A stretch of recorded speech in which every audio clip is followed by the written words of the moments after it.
Let's now solve a few problems. The first problem is to show that in the punctured complex plane C minus 0, if you consider any closed curve, it can be homotoped to a closed curve whose image is contained in the unit circle. Let me write that down.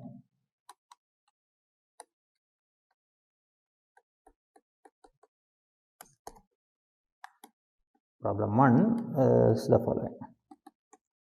Let omega be equal to C minus 0 and gamma from AB to omega be a closed curve.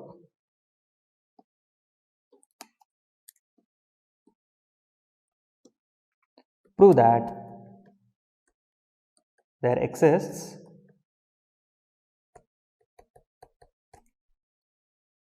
a curve sigma such that a closed curve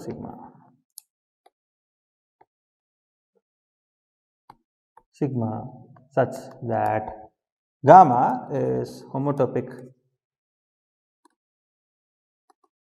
as closed curves to sigma,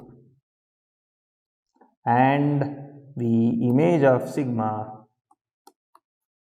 is contained in S1.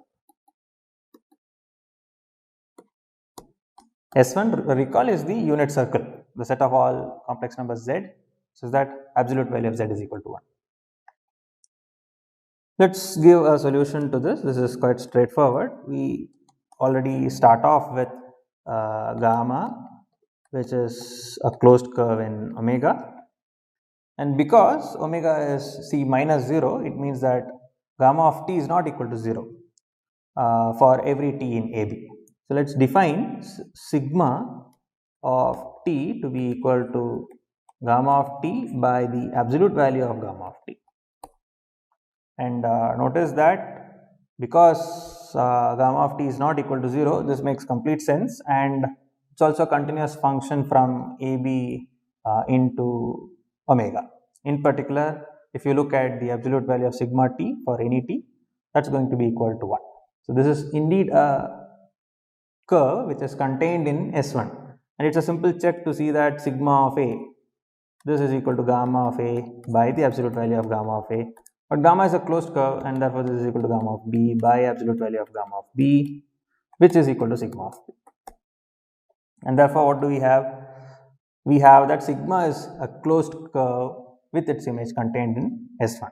Of course, we have not proved anything about gamma being homotopic to sigma, but we will do that in a minute by explicitly defining what the homotopy is. We will in fact mimic the homotopy that was given when we proved that any two curves from a point z0 to z1 will be homotopic to each other if the curves are contained in if the domain is convex to begin with. Remember that there was a straight line homotopy, and that's exactly what we will be doing here as well. So define H from 0 1 cross AB into omega given by H of S comma t. This is equal to 1 minus S times gamma of t plus S times sigma of t. I'll in fact leave the entire process of checking that H is indeed a homotopy of closed curves from gamma to sigma as an exercise to you. Maybe I'll just check for you that H of S comma A, this is going to be equal to 1 minus S times gamma of A plus S times sigma of A. Then gamma of A is the same as gamma of B, and sigma of A is also the same as sigma of B. So this is going to be equal to 1 minus S times gamma of B plus S times sigma of B. We have already checked that sigma of A is the same as sigma of B. It's a closed curve, and this is precisely equal to H of S comma B. Therefore, at every stage S, H of S comma t or gamma subscript S t, that's going to be a closed curve at the point H of S comma I. So this is indeed a closed curve at every stage. and the fact that it is continuous is quite straightforward. H0 comma t will just turn out to be equal to gamma of t, and h of 1 comma t is just going to be equal to sigma of t. So I gave an entire proof of the fact that h is indeed a homotopy of gamma to sigma, homotopy as closed curves from gamma to sigma. And with this we conclude the problem. Let's now use the power of Cauchy's theorem to compute certain integrals which otherwise is difficult to compute. So let me write it down.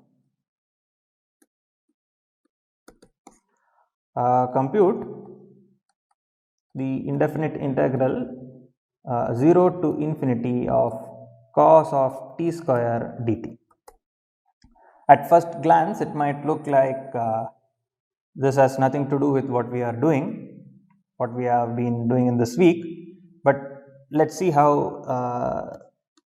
Cauchy's theorem comes in to our rescue. It's actually quite magical the way we can use it.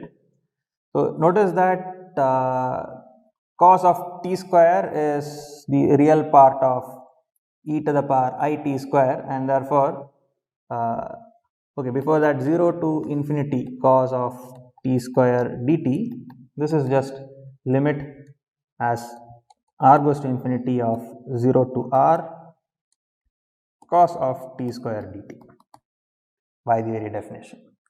And cos of t square, as I have already noted, is just the real part of e to the power I t square. So we will focus on computing e to the power I t square dt. Let's now draw the complex plane what we are trying to do. We have 0 here and we have an r here, and if we look at gamma 1 of t to be equal to t for t in 0 comma capital R,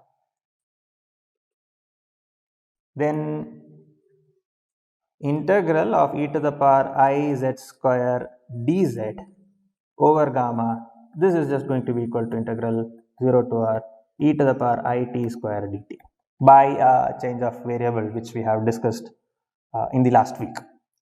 So this is precisely what will manifest as integral of 0 to r of e to the power I t square dt. That means, let me draw in red the path along which we are computing the integral. But then our domain is, if you think of e to the power I z square, that's an entire function. It's holomorphic on the entire complex plane, and the entire complex plane is a convex set. And therefore, if you look at the integral of f from along gamma 0, which is a path from z0 to z1, and if we manage to get hold of gamma 1, another path from z0 to z1, then the integral of f over gamma 0 is the same as the integral f over gamma 1. And we are precisely going to do that. We will get an alternate path from 0 to r over which it's easy to compute this limit and approximate it. And in order to do that, let's look at the following path, the path at an angle of pi by 4 and followed by the orange path, which is the portion of the unit, no, not unit circle of radius r. So let me write the things down. This is say pi by 4, and suppose if you look at this as the direction, and suppose this is the direction of the second curve. So let me write them down. Let gamma 1 of t, so this is gamma 1, and this is gamma 2. Oh, gamma 1 has already been taken, so let's call these things something else. Let's call this gamma 2, and let's call the third one as the gamma 2 of t equal to t times e to the power I pi by 4, where t is in the interval 0 to r. So if you notice, the starting point is the origin, it's a straight line in the direction of e to the power I pi by 4, and it ends at r into e to the power I pi by 4. This is exactly the point, r into e to the power I pi by 4. Okay, and how about gamma 3? Gamma 3 of t be equal to r e to the power I t for t in 0 to pi by 4. So if you notice, this is exactly the gamma 3 that we have described. Gamma 2 of 0 is this point, and gamma 2 of pi by 4 is going to be r e to the power I pi by 4. So yes, we have obtained the right parameterizations that we are interested in to compute integral of gamma 1. Let's see, integral of, so basically gamma 2 plus minus of gamma 3. Let's have a look at the image that we have drawn here. Gamma 2 plus minus of gamma 3 in the other direction. That is going to be the concatenation of these two curves is going to be a curve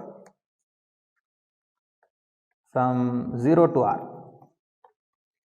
And by Cauchy's theorem,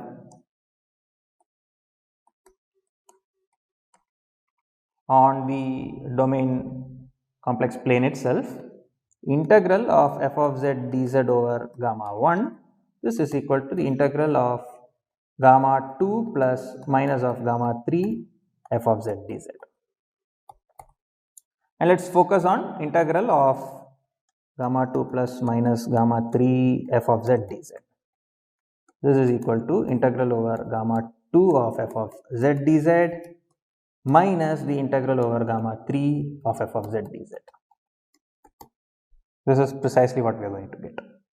And now let's use the parameterization to and the change of variable to say that this is equal to integral of what was gamma 2. Recall that gamma 2 was t times e to the power I pi by 4, and what was f of z? F of z was e to the power I z square. Let me just go up and show you what f was.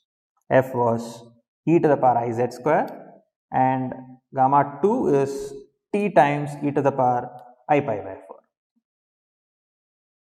So this is going to be e to the power I times gamma of t, which is t e to the power I pi by 4 square, and gamma prime t dt. Gamma prime t is just e to the power I pi by 4 dt. So that's precisely what we will be getting from 0 to r. That is the first integral. And how about the second integral? The second integral is e to the power I z square, Now gamma 3, let's see what gamma 3 is. Gamma 3 is r e to the power I t for t in 0 to 2 pi. R e to the power I t square times r into I into the e to the power I t dt. That is precisely gamma prime t dt. So I am freely using whatever theory we have developed till now and writing the expressions down here. This is equal to integral from 0 to r e to the power will be minus 1, because I into I, e to the power I pi by 4 the whole square is e to the power I pi by 2. I'll just leave it to you to check that this is going to be e to the power minus t square, and e to the power I pi by 4 is going to be 1 plus I by root 2 dt.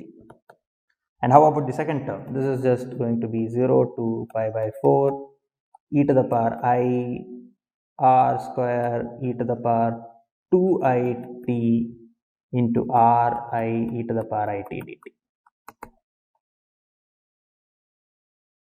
Okay, now we are interested in the limit as r goes to infinity. So let's see what happens to each of these terms when r goes to infinity. Limit as r goes to infinity of 0 to r, or maybe I should write 1 plus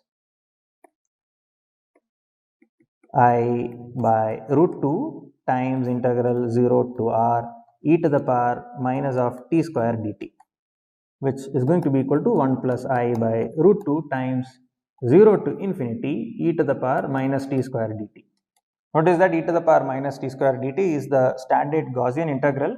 In fact, minus infinity to infinity would have been the a Gaussian integral, but we know from the Gaussian integral that this is equal to 1 plus I by root 2 times root pi by 2. That's precisely the limit as r goes to infinity of the first term. So this is something which has been taken care of. Now let's focus on the second term. The second term is the absolute value from 0 to pi by 4 e to the power I r square e to the power 2 I t. I think I am right here. I r square e to the power 2 I t, correct? R into I into e to the power I t dt. Limit as r goes to infinity. This is what we are interested in. Let's try to give, so notice that even though there are complex terms in the interior, in the integrand, the absolute value, if you look at the integral 0 to pi by 4 e to the power I r square 2 e to the power 2 I t into r I e to the power I t dt, even if we look at this particular integral, after writing it in terms of the real part and the imaginary part, we will be able to treat these as Riemann integrals of real valued functions on 0 to pi by 4. And from real analysis, we know that if you look at the absolute value of the integral of f of t dt, that's less than or equal to the integral of absolute value of f of t dt. This is all from a first question real analysis that we will be using. Using that, one can conclude that even for this Riemann integral, even though there are complex numbers involved, one can indeed compute. That's an exercise for you to conclude that this is less than or equal to e to the power I r square e to the power 2 I t into r I e to the power I t dt. This is something which we can conclude.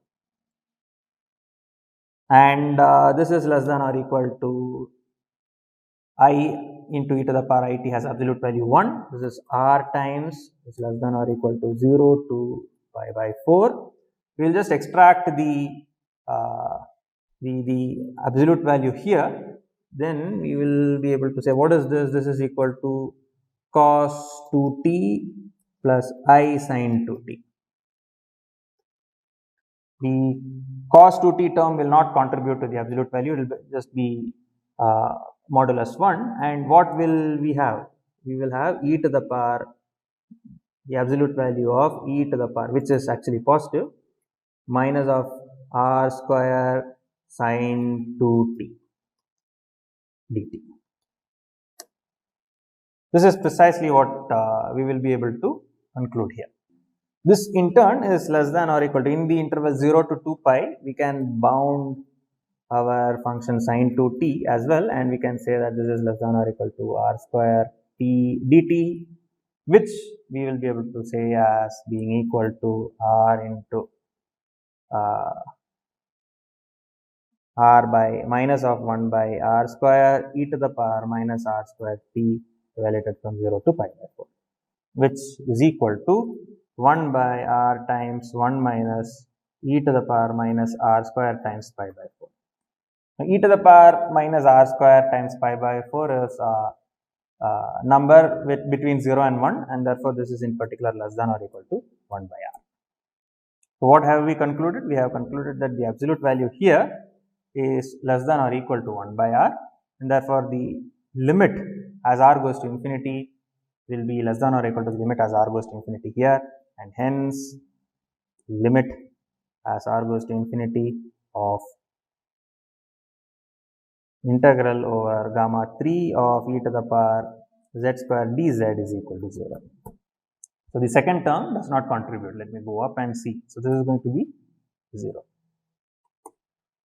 So let's go up again and check what happened. This term vanishes. We have computed what this term is, and we have seen that this is equal to this particular term, the integral of f of z dz over gamma. So in particular, what we have computed is the following. We have proved that hence integral e to the power I z square dz over 0 to over gamma, or maybe 0 to infinity of this is equal to 1 plus I by root 2 times root pi by 2. Therefore, integral of cos t square dt from 0 to infinity, this is equal to root pi by 2 root 2. So is the case with integral 0 to infinity sine t square dt.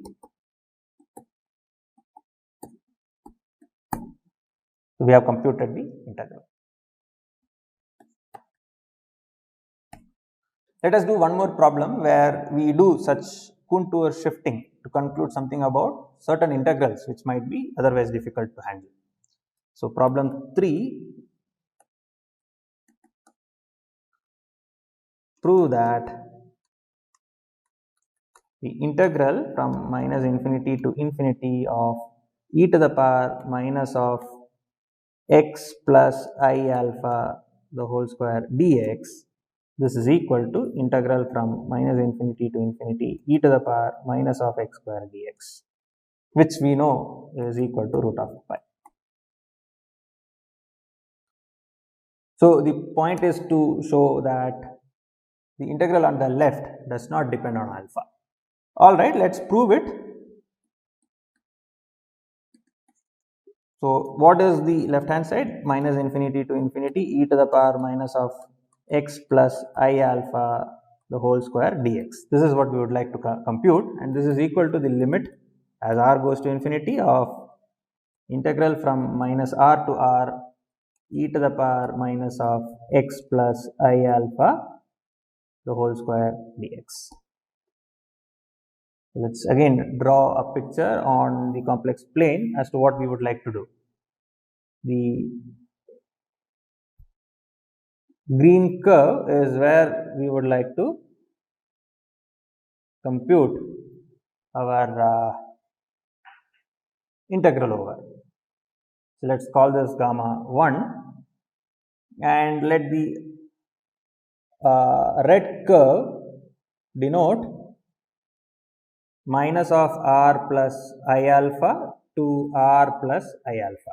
The straight line joining minus of r plus I alpha to r plus I alpha. Let's call this gamma 3, and let's connect by using, say, pink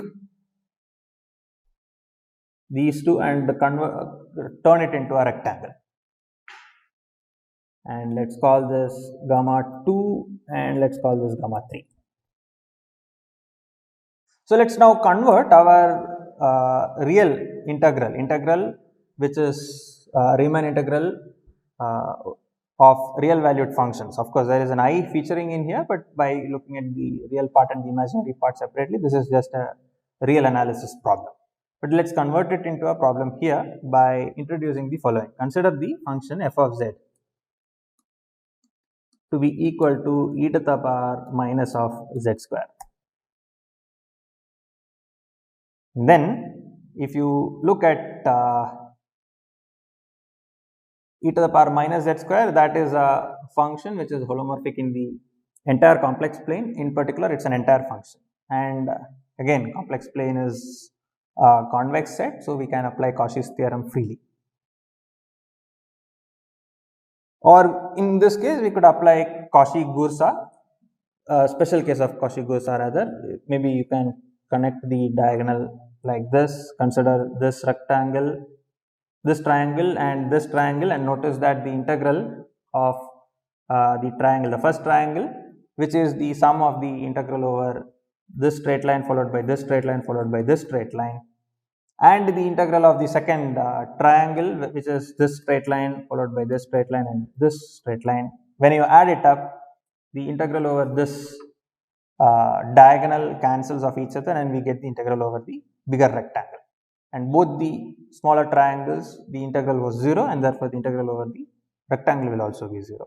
Many times this integral over the rectangle being 0 is what is called the Cauchy-Gursa theorem. Now, if you parameterize these curves gamma, so let's see, gamma 1 of t is just equal to t, where t belongs to minus r comma r. Let's now look at what would be the integral of the function f of z over each of these curves. and try to see how we can relate it to our problem in hand.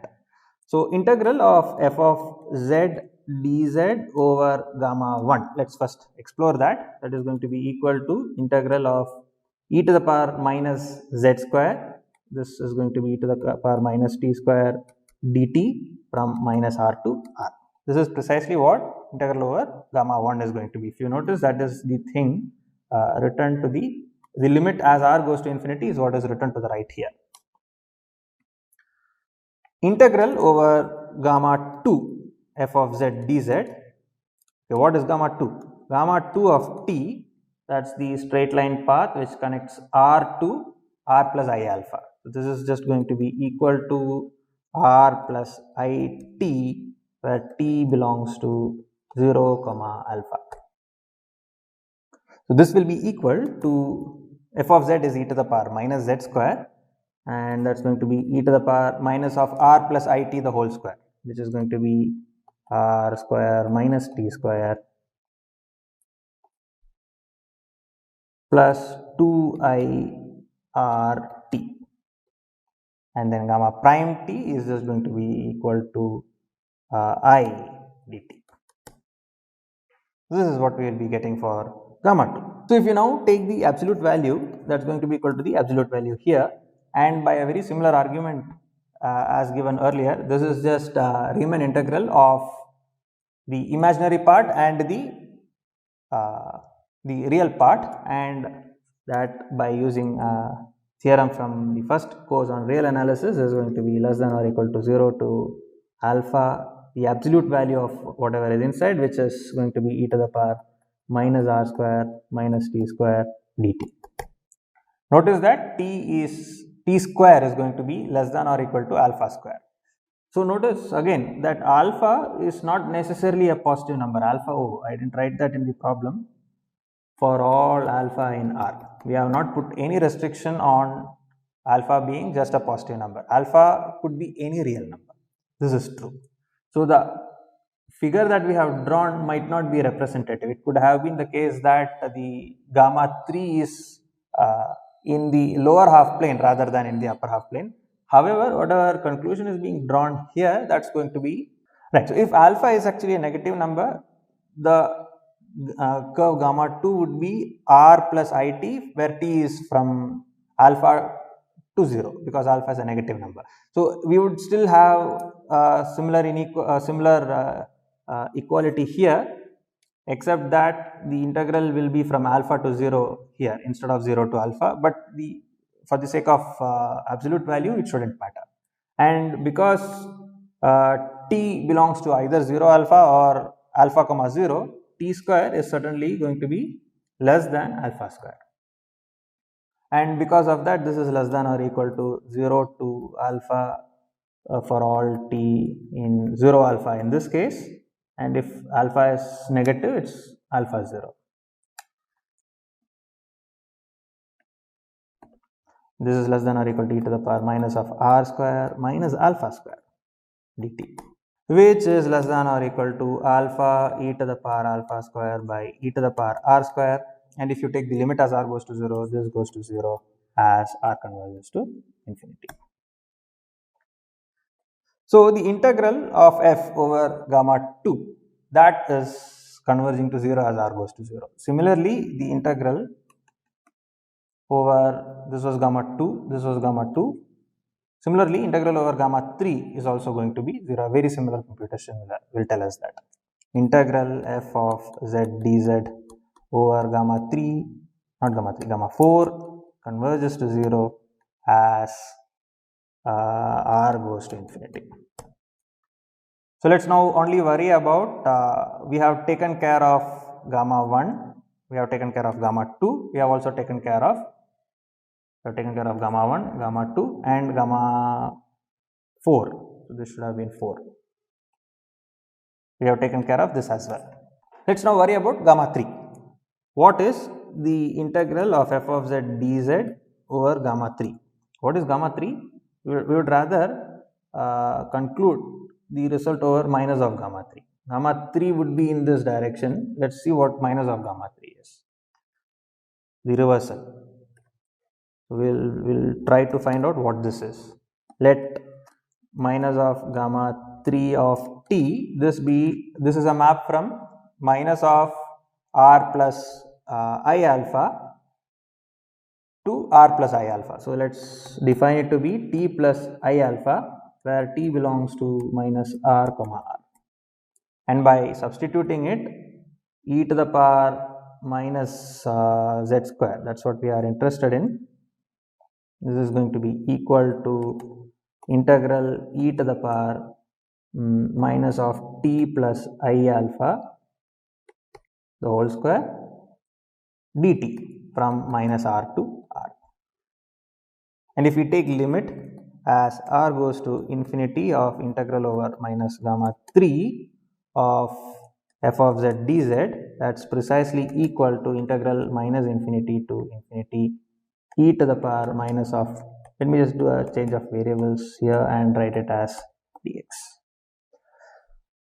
Okay, now let's go up and apply Cauchy's theorem or Cauchy-Grusha to this particular setup. By Grusha's theorem or Cauchy-Grusha's theorem, we have integral of f over gamma 1 plus integral of f over gamma 2 plus integral of f over gamma 3 plus integral of f over gamma 4 is equal to 0. And as r goes to infinity, this vanishes and this vanishes. And therefore, we have integral of gamma 1 plus integral of gamma 3 is equal to 0. By Cauchy-Grusha, we have integral of f of z dz over gamma 1 plus integral f of z dz over gamma 3 is equal to 0 as r goes to infinity. And therefore, integral of f of z dz over gamma 1 is equal to minus of integral of f of z dz over gamma 3, which is the same as integral over minus gamma 3, the reversal of f of z dz, and we have explicitly computed both these numbers, both these quantities. The right hand side is going to be e to the power integral of e to the power minus of x plus I alpha the whole square dx from minus infinity to infinity. This is going to be integral e to the power minus of x square dx from minus infinity to infinity. And that's precisely what we had set out to do.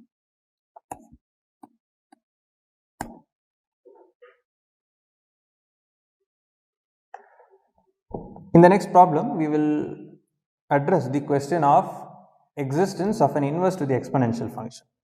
Classically, this is what is called as the logarithm in real analysis, but we have not defined an analog of the logarithm for complex numbers. So, in this problem, we will be addressing one such question. Let me write it down for you. Let omega be a simply connected domain.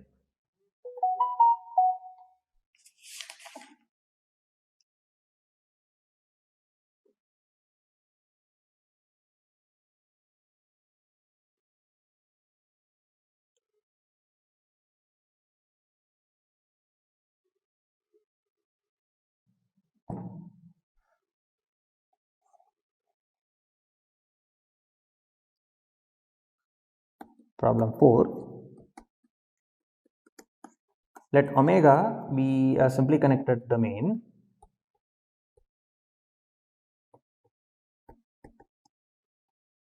Recall that a domain is simply connected if for every closed curve at a point z0 is null homotopic to the constant curve at z0. Suppose omega is a simply connected domain and f be a map, holomorphic map on omega into C minus 0 such that f of z is not equal to 0. And let's put one more condition that f prime is also holomorphic. So I would like to mention at this point that this is a redundant condition which we will be proving very shortly. If f is holomorphic, we will be able to show that f prime is also holomorphic. So I didn't have to put this condition into the hypothesis of this problem, but as of now we have not proved that f is holomorphic implies f prime is holomorphic. So let me just put that into the hypothesis here.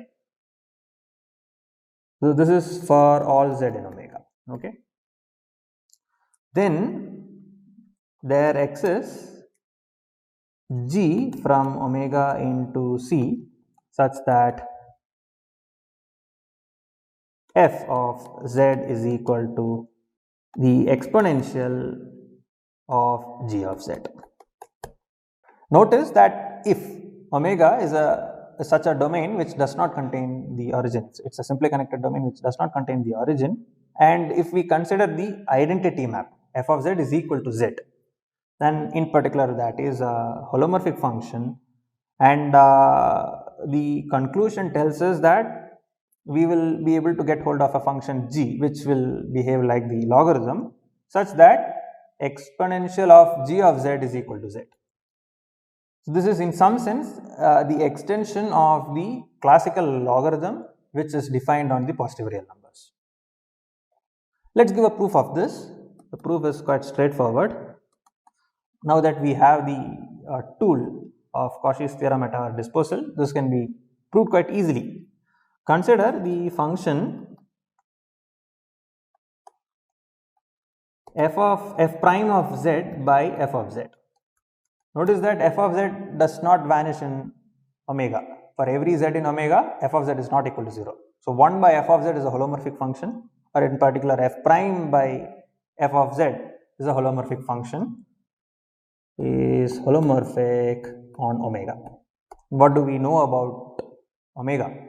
And by applying Cauchy's theorem to simply connected domains, we can say that every holomorphic function defined on a simply connected domain has an antiderivative.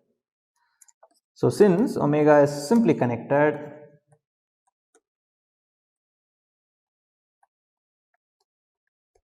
there exists an antiderivative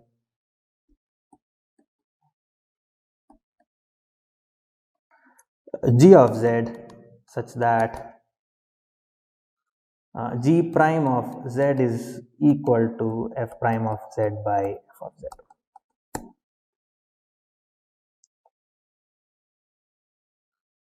Now let's consider the function g. G is basically, or rather let's define h of z to be equal to the exponential of g of z. We know that g is a holomorphic function. We also know that exponential is a holomorphic function. Composition of holomorphic functions is going to be a holomorphic function, and we also know that exponential does not vanish. Therefore, h is a function which does not vanish on omega and is holomorphic on omega. Let's consider f by h and look at its derivative. The derivative by quotient rule is going to be equal to f prime times h minus f times h prime by h square. And if you notice, f prime times h minus f times h prime, this is going to be equal to f prime times what is h? H is going to be exponential of g of z minus f times the exponential of g of z times g prime of z, and g prime of z is going to be f prime by f. The f's will cancel off here and we get that this is equal to 0. This is the case on omega. Therefore, we have f prime, or rather f by h prime. This function is 0 on omega. That means by elementary calculus we can conclude that f is equal to a constant times h. Now that means that i.e. f of z is equal to c times the exponential of g of z. Let c prime be some number such that e to the power c prime is equal to c. Then we have f of z is equal to the exponential of g of z plus c prime. That's precisely, so we'll call this new function as g, and that's precisely what we were trying to find out. We have a function g such that exponential of g, in this case, let me in that case do one thing, call this g0, just change the notation above as well. Let g0 be this function